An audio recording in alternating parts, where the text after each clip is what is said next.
All right. Ready to go back in time with me? We're diving deep into early Buddhism today. Sounds good. Specifically, those events, those big important events, the Buddhist councils. Think like, Ancient conferences. yeah, instead of boring PowerPoint presentations, Right. it's monks debating the very heart of what Buddha taught. It's really fascinating to see how these councils were supposed to bring everyone together, right? Yeah. Solidify everything after Buddha passed away. Right. And yet they actually revealed a lot of the tension that was already kind of simmering below the surface. Yeah, and it even caused some of the first splits Big split. in the Buddhist community. Absolutely. You sent over some fascinating material by Scholars. scholars like Charles S. Prebish, Yes. R.S. Tripathi, and P.V. Bapat. Yes. And honestly, I'm already seeing all the drama. Oh, it is dramatic. Yeah. It's like we get this peek behind the curtain of history. Right. We see the very human side of these figures that, often we kind of put on a pedestal and revere. Right. But there were arguments. There were disagreements. Totally. There were power struggles. It's all there. It's all there. All right. So to set the state, the Buddha has passed away. Okay. But instead of leaving a rule book, Right. he kind of says like, Figure it out. yeah, figure it out yourselves. Yeah. He even says, What really? you can ditch some of the rules. The minor precepts? Yeah. But of course, he doesn't say which ones. Classic. Right. Classic Buddha. Yeah. So Setting everyone up for a debate. it's like leaving instructions for a party, Right. but they're really, really vague. Instructions. Yeah. There's going to be some arguments. Yeah. Who's invited? What kind of snacks? Yeah, what's the music? Exactly. See, questions. And that's what happens at the first council Okay. at Rajchakra, just a few months after the Buddha passes away.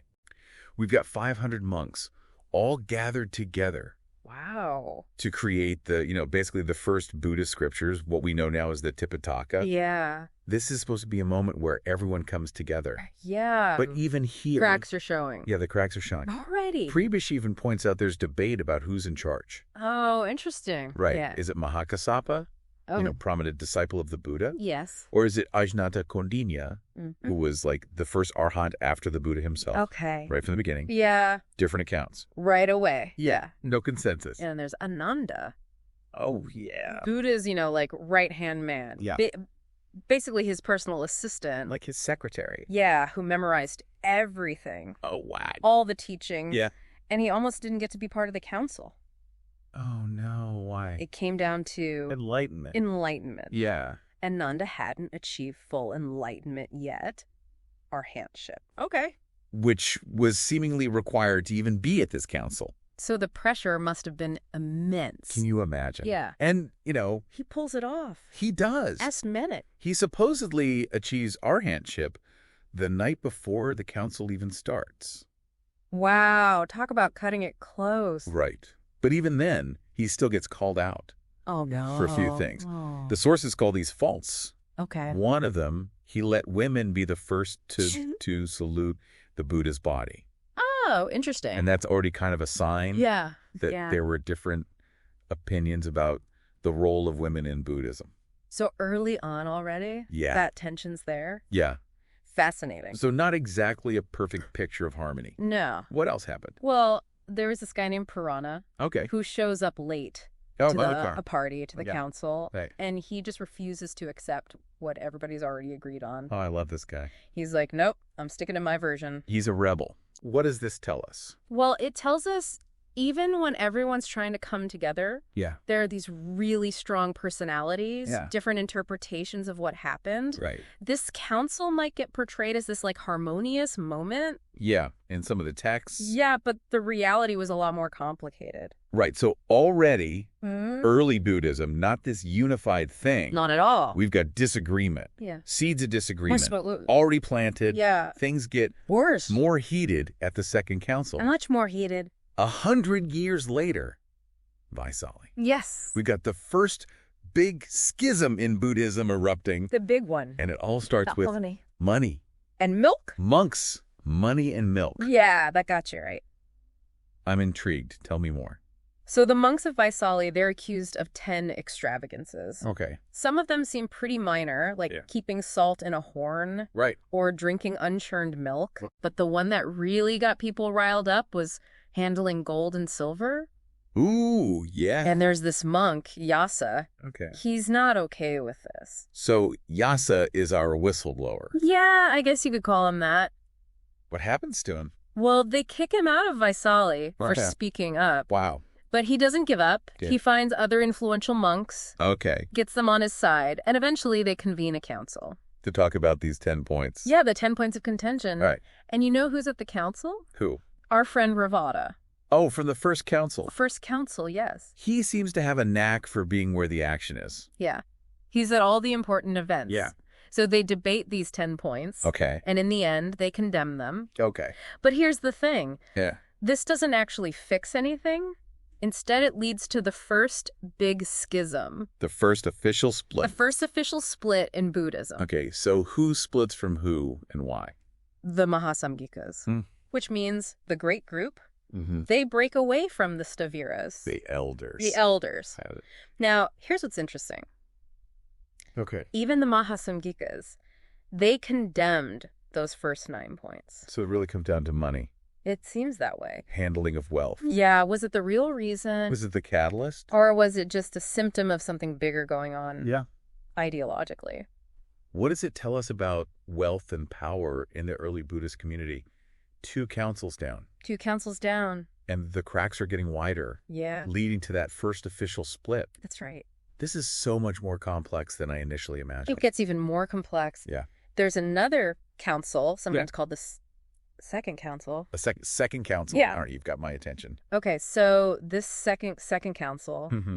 it often gets overshadowed Yeah. by those big ones, the first and the third. It's labeled second, Mhm. but you're saying it's really important. It is. It really digs into the core of Buddhist philosophy. Okay. It questions what it means Okay. to be enlightened, Mm-hmm. what it means to be an arhat, Got it. someone who's achieved that final awakened state. So, set the scene for me. Okay. Where does this happen? Pataliputra. Okay.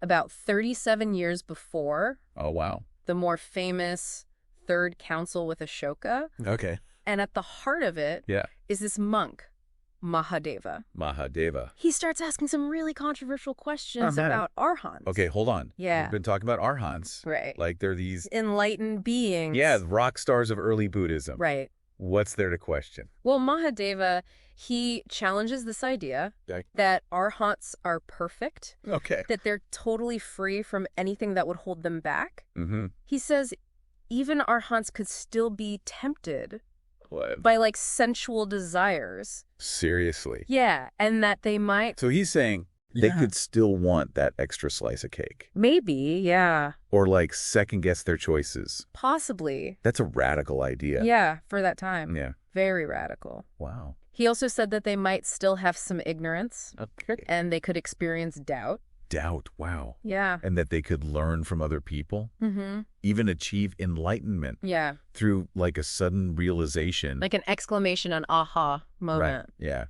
That's relatable. It is. It makes enlightenment seem Yeah. more accessible. Less intimidating. Yeah, for sure. Okay, so. So for some people, that really resonated. Yeah. But for others, the more traditional groups, the ones Mm-hmm. who had a really strict view of arhatship, Yeah. this was pretty much heresy. Right. Challenging the status quo, Big time. like questioning the authority of a king or something. Exactly. Okay, so how did everyone else react? Okay, this is where it gets really interesting. Yeah. The king at the time. Mahapadmananda, he gets involved. Okay. Instead of trying to settle the debate, Right. he basically decides to let the numbers decide. Wait, what? Yeah, he holds a Buddhist popularity contest. He did not. He pretty much says, let's just count heads That's crazy. and see who has more supporters. Politics and religion, always so intertwined. Right.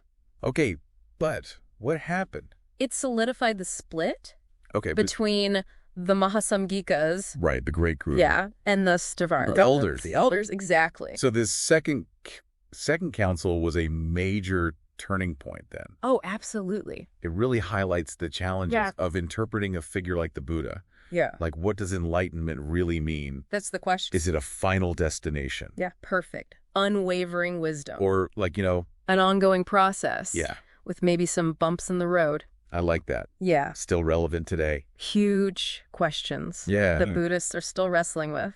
And we see how ideas, even in a religious context, Yeah. don't exist in this vacuum. No. There's power dynamics, individual personalities, Yeah. popular opinion. All shaping how these teachings were understood and passed on. Okay, so this council might be lesser known. It is. But it's this turning point. It is. And, Yeah. the most detailed account we have, it comes from Charles Prebish Right. in his book, Buddhist Monastic Discipline. Yeah. And he even says He does. this second council Mhm. might be more historically verifiable More than the first council. than the first council. Yeah. Really? Yeah, he makes that argument. Why does he say that? He points out that the accounts of the first council, they change a lot Okay, depending on which Buddhist tradition you're looking at. right. Different perspectives. Yeah, but the accounts of the second council, Right. they're pretty consistent across different sources. Oh, interesting. Yeah, they agree on the date, Oh. they agree on who is there, Mm-hmm. and they agree on the main issues. So all the pieces fit together better. Exactly, like a historical puzzle where Hmm. you can see the picture more clearly. Okay. So it emphasizes Yeah. just how important this council was. Yeah. Not only was it the first official split, Right. but it also shows these early debates Mm-hmm. about enlightenment itself. It's fascinating to see that even back then, Hmm. Buddhism was already wrestling Yeah. with these big questions Complex question. that are still relevant today. Very much so. And the fact that these debates Yeah. led to real divisions Mhm. shows just how much was at stake. Right. These weren't just theoretical arguments. Yeah, it had real consequences. For the Kenyan. So we've got these two second councils, Yeah. both turning points. Yeah. And now I'm really curious Yeah. to see how Emperor Ashoka Mm-hmm. enters the picture. With all his power and influence, He's a big figure. it seems like he really wanted to use that influence You did? to shape Buddhism. He had a vision. Shall we move on to the third council? Let's do it. Okay, so we've made it through the first two councils. We have. Seen this early Buddhist community wrestling with some big questions. Big course. Leadership, discipline, the very nature of enlightenment. Yeah. Now let's jump ahead Fast forward. to Emperor Ashoka Okay. and the Third Buddhist Council. All right. This is where things get really interesting, historically speaking. Yeah, we're not just talking about Yeah. monks debating amongst themselves anymore. Now you've got a powerful emperor Yeah. stepping onto the scene. Powerful emperor who wants to use his authority Yes. to shape Buddhism. To shape the future of Buddhism. And in the sources you sent, Mhm. especially the article by Charles Prebish, Yes. Ashoka is this really important figure, Yeah, absolutely. like a Buddhist reformer. Yeah, you could say that. But he's also really complex, complex. known for supporting Buddhism, Right. but also for being pretty ruthless. Mm-hmm. Consolidating power. Yeah. And that complexity shows up Yeah. in his approach to this council. So Ashoka converts to Buddhism, He does. and he sees the Sangha Yeah, the Buddhist community. becoming more and more divided. Right, increasingly fragmented. And he thinks it's being infiltrated Yeah. by what he calls heretical teachings. So in his mind, there was a right way Right. and a wrong way to practice Buddhism. So he believed there was one correct interpretation It seems that way. of the Buddha's teachings. Yeah, and he was going to enforce it. Wow. He was determined to use his power as emperor Okay. to restore what he saw as the true Dharma. The authentic teachings. Yeah, his understanding of them. So he calls this third council, Yes. summons 1,000 monks. To Pataliputra, It's his capital. this capital city, yeah. What was he hoping to accomplish? His main goal was to purify the Sangha. Get rid of the monks who were promoting these The ones he saw as... false teachings. Okay, so he wants to create a more unified, Yeah. more standardized version of Buddhism. One that aligns with his understanding. And who did he put in charge of this? A monk named Moggalaputta Tissa. Okay. He was known for being a real scholar Mm-hmm. and for following very strictly Okay. what he thought were the Buddha's original teachings. So essentially Ashoka's right-hand man in this. Yeah, in this whole purification project. So Moggalaputta Tissa leads this council. He does. They're going after these heretics. Yeah. But what were the views that were so objectionable? Well, the historical sources we have, Right. they don't give us a complete list Okay. of all the doctrines that got condemned. Right. But we know they covered a lot of ground. Right. Different interpretations of karma and rebirth, even the nature of the Buddha himself. Wow. So even if we don't have all the details, No. we know Ashoka wasn't just going after small differences. He was going after fundamental ideas. Yeah, that challenged his view. Okay. So And some scholars think yeah. that some of these condemned views Mm-hmm. might have been what later became Mahayana Buddhism. Oh, wow. Yeah. So even though Mahayana wouldn't really emerge as a distinct school, Right, not for a few more centuries. some of the core ideas were already there Causing a stir. back in Ashoka's time. Way back then. So even in these early centuries, Buddhism is already dynamic. Yeah, a lot of debate. A lot of debate. A lot of different interpretations. Okay, so they condemn these views, We do. expel the monks who hold them, reaffirm what they see as the orthodox teachings. The correct teachings. But how does Ashoka make sure this sticks? Well, one of the most important things to come out of this council is the Kahavathu. The Kathavathu. Yeah. I feel like I've heard of that. Think of it as a giant debate handbook. Okay. It's this huge text that goes through different arguments and then breaks them down. Okay. Explains why they're wrong. So it's not just about getting rid of people. No. It's about establishing a doctrinal foundation. Right. For Ashoka's view of Buddhism. He's codifying what's right and wrong. Exactly. Orthodox and heterodox. It's an attempt to standardize, create a more unified version of Buddhism. In his eyes, a purified version. And of course, Ashoka doesn't stop there. Right. He's got this vision. He does. He wants to spread it. Yeah, throughout his empire. He sends out missionaries To different regions. to different regions. Yeah, including Sri Lanka. Right, where Theravada Buddhism Yeah. eventually becomes the dominant form. It really flourishes there. So Ashoka's interpretation of Buddhism, Yeah. Shaped by this council, has a really lasting impact. we've got this interplay here between political power Yeah. and religious authority. Ashoka, as emperor, can shape things Yeah. in a way that earlier rulers couldn't. I think the Third Council really is a turning point. It is. It's not just about Internal disagreements between monks. It's about taking this specific vision of Buddhism and putting it out on this broader stage. Yeah. And this focus on orthodoxy, on defining the right views. Yeah, right and wrong. Has really shaped how some Buddhist traditions developed. Especially Theravada. Yeah, which traces its roots. Right back to this council. So this council. It's a good reminder that even spiritual traditions. Right, they don't exist Yeah. outside of power and politics. Yeah, and human ambition. Yeah. Ashoka was pious. He wanted to support Buddhism. Yeah. But he was also a ruler Right. who knew how to use his power to get what he wanted. Okay, so we've been through 3 councils now. 3 councils, each one. A different chapter. Showing us a different part In early Buddhist history. of early Buddhist history. We've seen how they tried to preserve those teachings. Yeah. How different schools of thought popped up. And then how politics and religion got all tangled up. Under Ashoka, yeah.